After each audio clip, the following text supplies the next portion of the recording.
Welcome everyone! Are you ready to make the easiest vegan mayo you have ever made?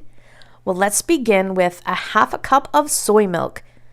You're going to want to make sure that the soy milk is at room temperature.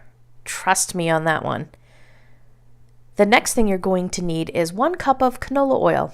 It's just my preference. Now here's the good part about this recipe. You don't need to slowly stream it in. You just pour it in. Oh. All right, it's in. The next thing that you're going to need is 2 teaspoons of apple cider vinegar. Now, I did go back and add an extra teaspoon at the end because it wasn't zingy enough. You can also substitute lemon juice for this, but I haven't tried that yet. The next ingredient is 1 teaspoon of ground mustard.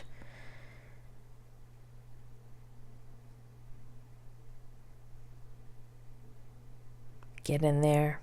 Okay.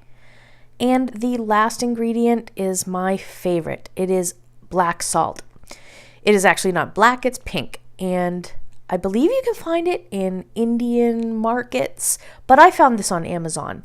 And it gives a nice eggy taste to the mayonnaise, which I must admit I miss. So there you have it. All your ingredients in 1 container. The biggest trick to this whole thing is don't bother use your Vitamix. Don't bother use your high-speed blender. You're going to use a stick blender. I wish I had known this sooner. After many failed batches, I tried the stick blender and it worked like a charm. I'm going to film this in real time, so you're going to see how quickly it comes together. Put the stick blender in, as I did, and leave it at the bottom. Don't lift it up. I'll tell you when I hit the button. It's coming. There you go. Okay, now I'm buzzing it. It is emulsifying. You see that nice white cloud poof up. If you notice, I have not lifted the stick up yet. I'm just letting it emulsify.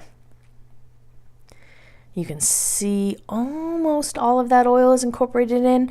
Now I'm starting to lift just a little bit. I'm tipping the blender a little bit to one side and then a little bit to the other.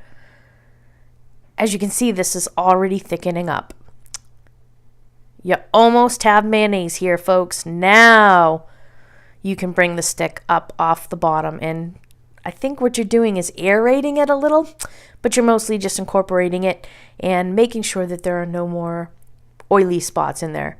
And this is just about done, folks. You are almost at the end point of having vegan mayonnaise.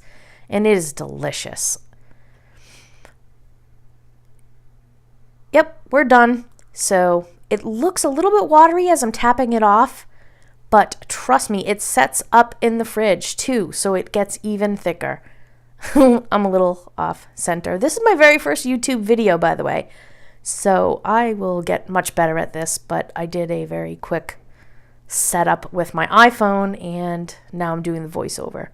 So, all right, there you have it. It's vegan mayonnaise, and it's pretty thick already. And I taste tested it, and it was delicious. In the past, I have added other spices. I've used adobe spice. Like if you take a can of adobe peppers, I take a little bit of that paste, and it makes a delicious chipotle mayo. Also, you can put garlic powder, and it makes a delicious garlic mayo.